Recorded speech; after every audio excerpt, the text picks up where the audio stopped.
இப்போ ரீசெண்டாக ரொம்ப ட்ரெண்டில் இருக்கிறது வந்து பார்த்தீங்கன்னா நம்ம அம்பானி அவங்க வீட்டு கல்யாணம். ஸோ அதுவுமே ஒரு மார்க்கெட்டிங் ஸ்ட்ராட்டஜிங்க. 101% அது வந்து ஒரு பக்கா மார்க்கெட்டிங் ஸ்ட்ராட்டஜி. சம மாஸ்டர் மைண்ட் ஸ்ட்ராட்டஜின்னு சொல்லலாம். ஃபேமிலியோட மார்க்கெட்டிங் இருக்குது, அந்த ஃபேமிலி வந்து ஹோல்ட் பண்ணுற கம்பெனிஸோட மார்க்கெட்டிங் இருக்குது. இது வந்து நிறைய நிபுணர்கள் என்ன சொல்கிறாங்கன்னா இது வந்து சாஃப்ட் பவர் அப்படின்னு சொல்லுவாங்க.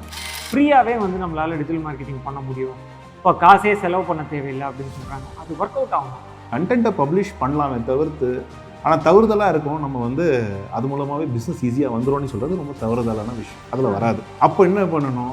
ஸோ அவங்க அழகான ஒரு சிஸ்டமை க்ரியேட் பண்ணி உங்களுக்கு கொடுத்துருக்காங்க அட்வர்டைஸ் பண்ணுறதுக்கு. ஈஸியாக நீங்கள் வந்து ரீச் பண்ணலான்னு சொல்கிறாங்க. பெஸ்ட் இன்றைக்கி இருக்கிற உலகத்துலேயே இன்டெலிஜென்ட்டான ஆளுங்க யார் தெரியுமா? இந்த மெக்கானிசமை யூஸ் பண்ணிவிட்டு அதுலேருந்து பயனடைகிறவங்க தான் ரொம்ப இன்டெலிஜென்ட்டான பீப்புள்னு சொல்லுவாங்க.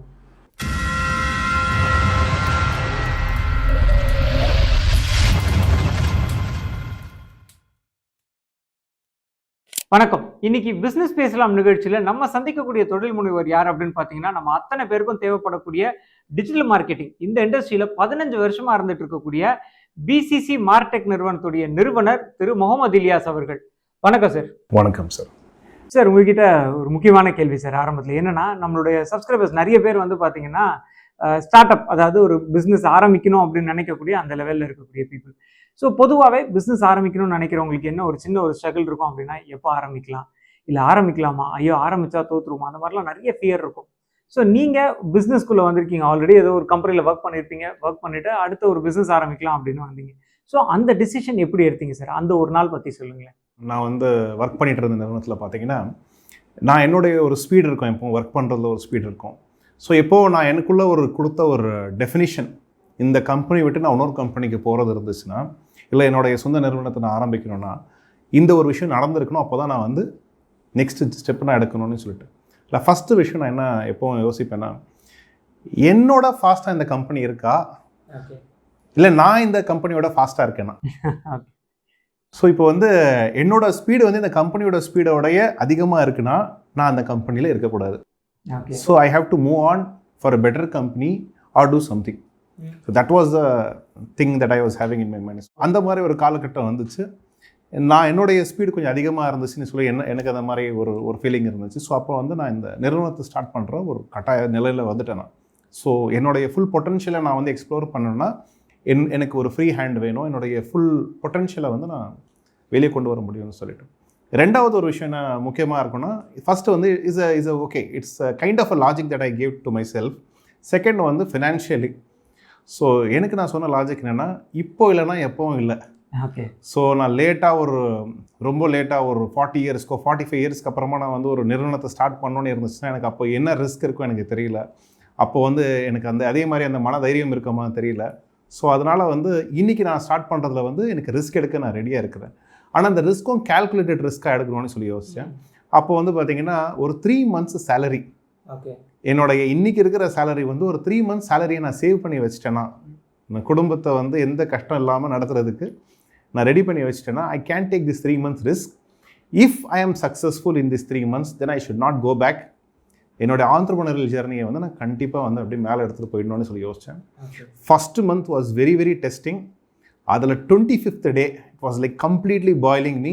25th day we had one major breakthrough contract that set my mind basically that I should only move forward in this journey. Super. இப்போ வந்து ஒரு டிவியில் அட்வர்டைஸ் பண்ணுறோம், இல்லை ஒரு நியூஸ் பேப்பர் அட்வர்டைஸ் பண்ணுறோம் அப்படின்னா ஓவர் நைட்டில் நம்ம வந்து பிராண்டை ரொம்ப பெரிய லெவலில் ரீச் பண்ண முடியும்.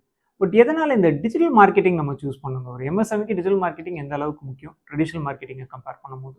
ட்ரெடிஷ்னல் மார்க்கெட்டிங்கோட கம்பேர் பண்ணும்போது பார்த்தீங்கன்னா, டிஜிட்டல் மார்க்கெட்டிங்கில் ஒன்று வந்து உங்களுக்கு காஸ்ட் எஃபெக்டிவாக இருக்குது. இன்னொரு சில விஷயங்கள் பார்த்தீங்கன்னா, ஒரு சில வீடியோஸ் வந்து நீங்கள் க்ரியேட் பண்ணுறது அது எப்போ வைரலாக மாறும் தெரியாது. ஆனால் ஒரு வீடியோ வைரலாக மாறி இருக்கும், நீங்கள் அதுக்கு வந்து ஒரு பெரிய அளவில் செலவே பண்ணியிருக்க மாட்டீங்க.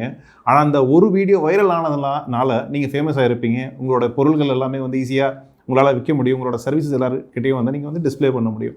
ஸோ டிஜிட்டல் மார்க்கெட்டிங்கில் ஓவர் நைட் சக்ஸஸும் க்ரியேட் பண்ண முடியும். பட் ஆனால் அந்த ஓவர் நைட் சக்ஸஸை நோக்கி நம்ம வந்து எப்போவும் யோசிச்சுட்டு இருக்கக்கூடாது. கண்டினியூஸ் எஃபர்ட்ஸ் வந்து எப்போவும் ரொம்ப முக்கியம். ஸோ ஒன்று வந்து பார்த்தீங்கன்னா, இந்த நிறைய விஷயங்கள் டிஜிட்டல் மார்க்கெட்டிங்கில் பொறுத்த வரைக்கும் வந்து without spending money you can create content. So உங்களுடைய ஒரு ஃபோன் கேமரா மூலமாகவே நீங்கள் ஒரு வீடியோவை க்ரியேட் பண்ணலாம். அந்த வீடியோஸை வந்து நீங்கள் உங்களுடைய சோஷியல் மீடியாவில் அப்லோட் பண்ணலாம். இதுக்கு நீங்கள் யாருக்கும் பே பண்ண வேண்டிய அவசியமே இல்லை. நீங்கள் டெய்லி சோஷியல் மீடியாவில் நீங்கள் ஒரு கண்டென்ட் அப்லோட் பண்ணிகிட்டே இருக்கிறீங்க, அதுக்கு நீங்கள் காசு யாருக்கும் நீங்கள் பே பண்ணுறதில்ல. பட் அது பார்த்தீங்கன்னா ஒரு 3 months 6 months 9 months 1 year 2 yearsலாம் பார்த்தீங்கன்னா ஒரு அதிக அளவில் உங்களுக்கு ஒரு ஃபாலோவர்ஸ் சப்ஸ்கிரைபர்ஸ் வந்து உங்களுக்கு இன்க்ரீஸ் ஆகும்போது அது ஒரு பெரிய லெவலில் உங்களோட பிஸ்னஸ்க்கு வந்து ஒரு விசிபிலிட்டி கிரியேட் பண்ணுது. அது மூலமாக உங்களோட பிஸ்னஸ் இருக்கட்டும், which can be a product or a service, it gets very good publicity. Another way of looking at it is if you want to create overnight success in digital, that is also possible. How is it possible? You go and tag with people who are very famous. Say for example, இப்போ behind Woods channel இருக்குது. இந்த மாதிரி வந்து நல்ல பிரபலமான ஒரு சில established channels இருக்குது. If the content is meritorious, they can even give you free editorial or they may charge you some money. But at the same time, the visibility is very high. It is not only regional, national, but also it is international. So அந்த மாதிரி பார்த்தீங்கன்னா comparatively digital has a much better reach and also நீங்கள் target ஆடியன்ஸையும் வந்து நீங்கள் ப்ரிசைஸாக வந்து நீங்கள் target பண்ண முடியும். ஓகே டார்கெட் ஆடியன்ஸை ஈஸியாக நம்ம வந்து ஃபோக்கஸ் பண்ணலாம். பொதுவாக நம்ம டிவியில் போட்டு எல்லா ஆடியன்ஸையும் போய் ரீச் ஆகிறத விட டார்கெட்டட் ஆடியன்ஸை ஈஸியாக நம்மளால் ரீச் பண்ண முடியும். கண்டிப்பாக. சூப்பர். டிஜிட்டல் மார்க்கெட்டிங்கில் இப்போ நான் வந்து இன்வெஸ்ட் பண்ணணும்னு நினைக்கிறேன். இப்போ எனக்கு வந்து லீட்ஸ் வேணும். ஸோ நான் வந்து டிஜிட்டல் மார்க்கெட்டிங்குள்ளே வரணும்னு நினைக்கிறேன். இப்போ நீங்கள் சொல்லியிருந்தீங்க ஃபோன் வச்சு நம்ம வந்து வீடியோ எடுத்து நம்ம வந்து மார்க்கெட் பண்ணலாம். பட் இப்போ ஒரு லீட் ஜென்ரேட் பண்ணணும் அப்படின்னா கையில் எவ்வளோ பணம் வச்சுட்டு நம்ம வந்து டிஜிட்டல் மார்க்கெட்டிங் ஆரம்பிக்கிறது நல்லது? இப்போ பார்த்தீங்கன்னா பேசிக்காக இப்போ நீங்கள் வந்து ஒரு பொருள் வச்சுருக்கீங்களா, ஒரு சர்வீஸ் இருக்குது. இப்போ இந்த பொருளையோ இந்த சர்வீஸையும் இப்போ நீங்கள் மார்க்கெட் பண்ணணும்னு நினைக்கிறீங்க. இதுக்கு முன்னாடி சோஷியல் மீடியாவில் நீங்கள் எதுவுமே பண்ணல, இப்போ தான் ஃபஸ்ட்டு பிஸ்னஸ் ஸ்டார்ட் பண்ணுறீங்க, இல்லை நீங்கள் இப்போ தான் வந்து விளம்பரம் பண்ணணும்னு சொல்லி நீங்கள் இப்போ யோசிச்சிருக்கீங்க. ஒரு 10,000 rupees சொல்கிறது வந்து ஒரு டீசென்ட் பட்ஜெட். ஒருத்தரோட இன்னைக்கு ஆவரேஜ் சேலரியே பார்த்தீங்கன்னா ஒரு 15,000 20,000 ஒரு மார்க்கெட்டிங் எக்ஸிக்யூட்டிவ்க்கே நீங்கள் கொடுத்துருவீங்க. அவரோட வேலை என்ன இருக்கும், நிறைய பேரை போய் மீட் பண்ணிட்டு பிஸ்னஸ் கார்ட்ஸ் எடுத்து வந்து கொடுப்பாரு. மேபி அது மூலமாக கன்வர்ஷன்ஸ் நடக்கும். பட் இங்கே பார்த்தீங்கன்னா அதே ஒரு 10,000 rupees இங்கே 10,000 சொல்கிறது மாதத்துக்கு ஒரு ஃபஸ்ட்டு ஒரு ஒன் டைம் ஒரு எக்ஸ்பெரிமெண்ட்டுக்காக சொல்கிறேன். அதுக்கப்புறம் எவ்வளோ செலவு பண்ணணும்னு நீங்களே முடிவு பண்ணிப்பீங்க பேஸ்ட் ஆன் பிஸ்னஸ். ஸோ அந்த ஃபஸ்ட்டு ஒரு 10,000 rupees நீங்கள் ஃபிக்ஸ் பண்ணுறீங்க. ஒரு நாளைக்கான செலவு வந்து 500 ரூபாய் சொல்லி நீங்கள் பட்ஜெட்டை ஃபிக்ஸ் பண்ணுறீங்க. 20 நாள் ஒரு கேம்பெயினை வந்து ரன் பண்ணுறீங்க. ஒரு விளம்பரத்தை வந்து நீங்கள் ஃபேஸ்புக் மூலமாகவோ இன்ஸ்டாகிராம் மூலமாகவோ ரன் பண்ணுறீங்க. லீட் ஜென்ரேஷன் அப்படின்னு சொல்லுவோம். லீட் ஜென்ரேஷனுக்கான ஒரு சில செட்டிங்ஸ் இருக்குது அந்த விளம்பரங்களில், அவங்க கொடுக்குற அந்த பிளாட்ஃபார்ம்ஸில். அது மூலமாக நீங்கள் ரன் பண்ணும்போது உங்களுடைய பிஸ்னஸ் தகுந்த மாதிரி ப்ராடக்ட்டோ சர்வீஸோ எந்த ரீஜன் நீங்கள் சொல்கிறீங்களோ, எந்த மாதிரி டெமோகிராஃபிக் சொல்கிறீங்களோ, உங்களுடைய டார்கெட் ஆடியன்ஸோட லைஃப் ஸ்டைல் இருக்கணுமோ அதை டார்கெட் பண்ணி நீங்கள் பண்ணும்போது உங்களால் வந்து ஈஸியாகவே லீட் ஜென்ரேட் பண்ண முடியும். ஒரு நாளைக்கு எத்தனை லீடு வரும்னு சொல்லிட்டு அந்த ஃபேஸ்புக்கில் இருக்கிற அந்த அல்காரிதமே சொல்லிடும். இன்றைக்கி நீங்கள் இந்த அளவுக்கு 500 rupees செலவு பண்ணிங்கன்னா எத்தனை லீட்ஸ் வரும், ஸோ 20 நாளுக்கு வந்து உங்களுக்கு இத்தனை லீட்ஸ் வரலாம் அப்படின்னு சொல்லிட்டு ஒரு தோராயமான ஒரு அப்ராக்சிமேட் கேல்குலேஷன் கொடுத்துரும். மோர் ஆர் லெஸ் அந்த கவுண்ட்டை வந்து அதை ரீச் பண்ணுறதுக்கான எல்லா முயற்சிகளும் வந்து எடுத்துகிட்டு அது வந்து உங்களுக்கு அந்த கவுண்ட்டை கொடுத்துரும். இன்றைக்கி ஆக்சுவலாக பார்த்தீங்கன்னா lead generation, business enquiry generation ரொம்ப ஈஸி. ஆனால் இது இன்னமும் நிறைய பேர் வந்து இன்னும் புரிஞ்சிக்காமல் இருக்கிறாங்க. பிஸ்னஸ் இன்னும் எடுக்கிறது கஷ்டம் நினச்சிட்டு இருக்காங்க. இன்றைக்கி சர்வீஸ் பண்ணுறது தான் கஷ்டம் பிஸ்னஸ். இதை பற்றி நிறைய பேசலாம். ஓகே சரி. இப்போ நீங்கள் சொல்லும்போது ஃபேஸ்புக்கில் அட்வர்டைஸ் பண்ணுறதை பற்றிலாம் சொல்கிறீங்க. இப்போ நிறைய பேர் சொல்லுவாங்களா கூகுளில் அட்வர்டைஸ் பண்ணலாம், சர்ச் அண்ட் ஆட்டோமைசேஷன், ஃபேஸ்புக்கில், இன்ஸ்டாகிராம், அதே மாதிரி பெய்ட் மார்க்கெட்டிங், லிங்க்டின்ல அட்வர்டைஸ் பண்ணலாம் அப்படின்லாம். ஸோ இது எதில் அட்வர்டைஸ் பண்ணால் கரெக்டாக இருக்கும்? இது ரொம்ப முக்கியமான கேள்வி. நிறைய பேர் என்ன பண்ணுறாங்கன்னா கன்ஃபியூஸ் ஆகிடுறாங்க. கூகுளில் பண்ணணுமா இல்லை நம்ம வந்து சோஷியல் மீடியாவில் பண்ணணுமா அப்படின்னு சொல்லிட்டு. இதில் நம்ம என்ன புரிஞ்சிக்க வேண்டிய விஷயம்னா, கூகுள் சொல்கிறது வந்து சர்ச் இன்ஜின். சர்ச் இன்ஜின்னா என்ன, மக்கள் வந்து இது தேவைன்னு சொல்லி சர்ச் பண்ணுறாங்க. Say for example car dealer near me அப்படின்னு சொல்லி ஒரு டேக்னி வச்சுக்கோங்க. ஒரு கார் டீலரை நீங்கள் வந்து தேடுறீங்க. ஸோ அங்கே வந்து நீங்கள் டைப் பண்ணும்போது மக்களுக்கு இருக்கிற தேவை இருக்குது தான் தெரியும். அவங்களுக்கு என்ன பிராண்டுன்னு தெரியாது. ஸோ லாயர் நியர் மீ, யார் லாயர் தெரியாது.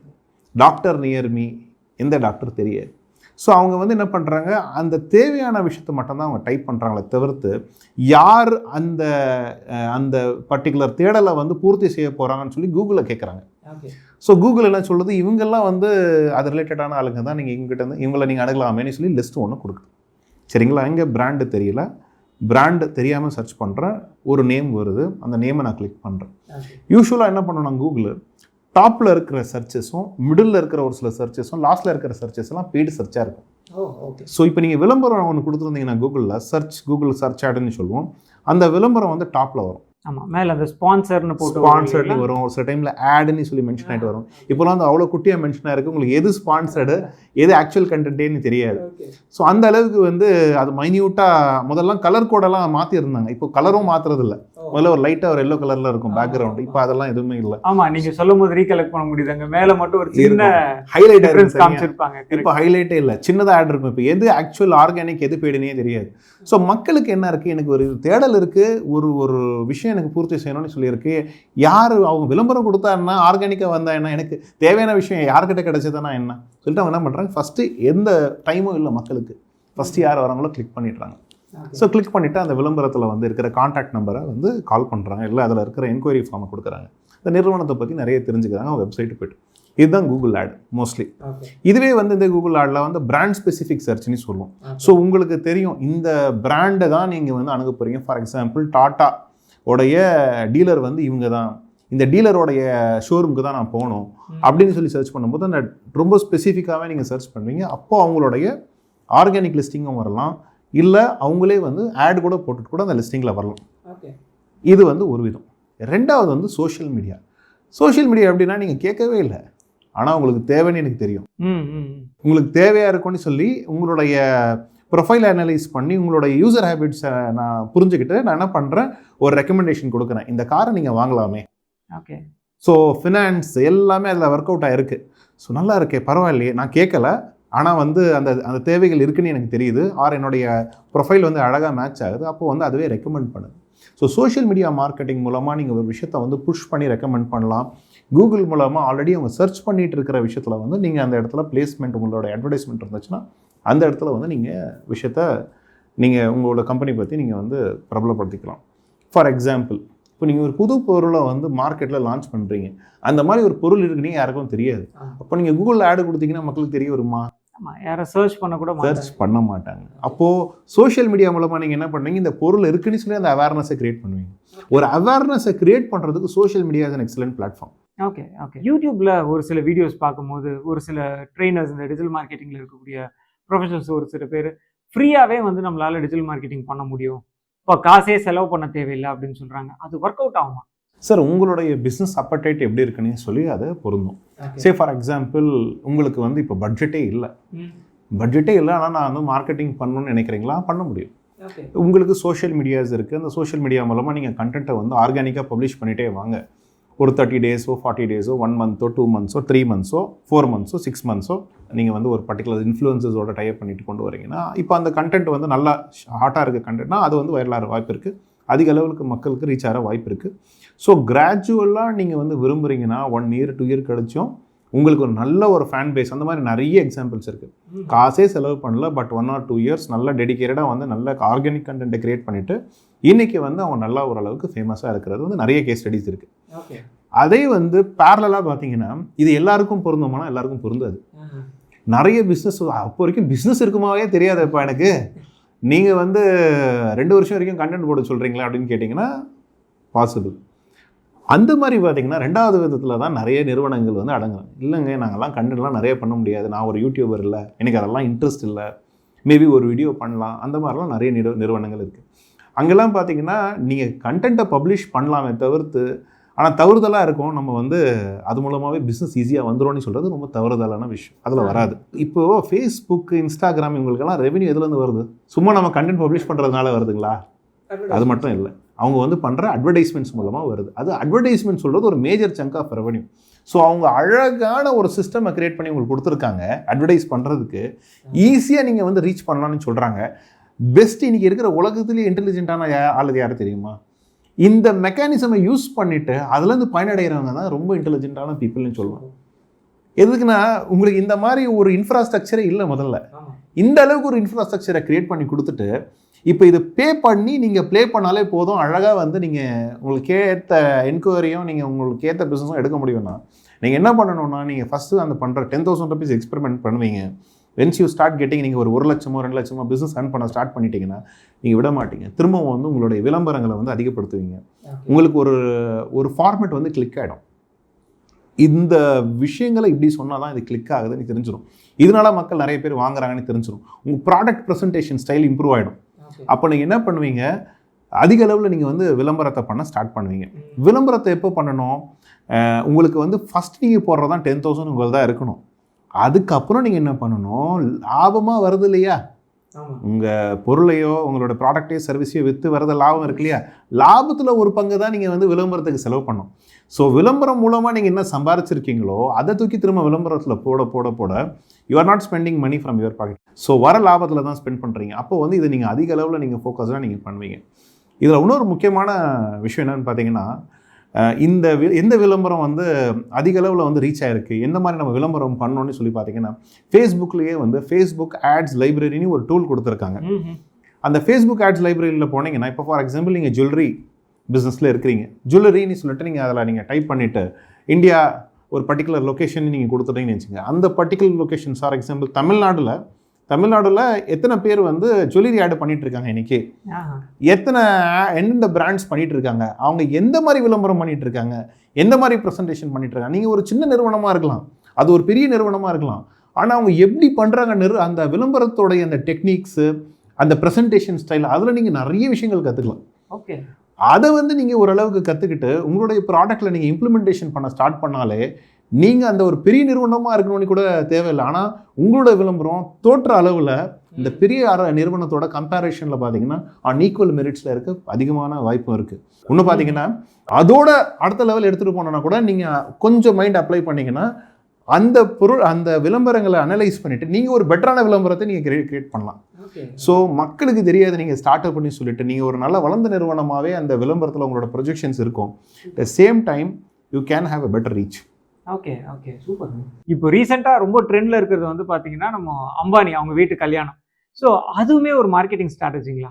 101% அது வந்து ஒரு பக்கா மார்க்கெட்டிங் ஸ்ட்ராட்டஜி, சம மாஸ்டர் மைண்ட் ஸ்ட்ராட்டஜின்னு சொல்லலாம். யோசிச்சு பாருங்கள், இந்தியாவுக்கு ஒரு பர்டிகுலர் லொக்கேஷனுக்கு உலகத்துலேருந்து இருக்கிற பெரிய பெரிய பிரபலங்களை வந்து நீங்கள் உள்ளே கூட்டு வந்தீங்கன்னா நீங்கள் இந்தியாவோட மார்க்கெட்டிங் வந்து நீங்கள் எவ்வளோ சூப்பராக பண்ணிகிட்டு இருக்கிறீங்க. அட் சேம் டைம் அந்த ஃபேமிலியோட மார்க்கெட்டிங் இருக்குது, அந்த ஃபேமிலி வந்து ஹோல்ட் பண்ணுற கம்பெனிஸோட மார்க்கெட்டிங் இருக்குது. இது வந்து நிறைய நிபுணர்கள் என்ன சொல்கிறாங்கன்னா, இது வந்து சாஃப்ட் பவர் அப்படின்னு சொல்லுவாங்க.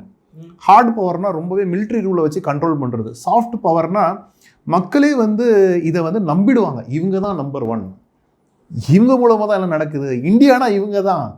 அது ஒரு விஷயம் இருக்கட்டும். ரெண்டாவது வந்து இதில் நல்ல விஷயங்கள் என்ன பார்த்தீங்கன்னா, ஒன்று இந்தியாவோட மார்க்கெட்டிங் பெரிய லெவலில் அவர் பண்ணியிருக்காரு Ambani. So thanks to him for that.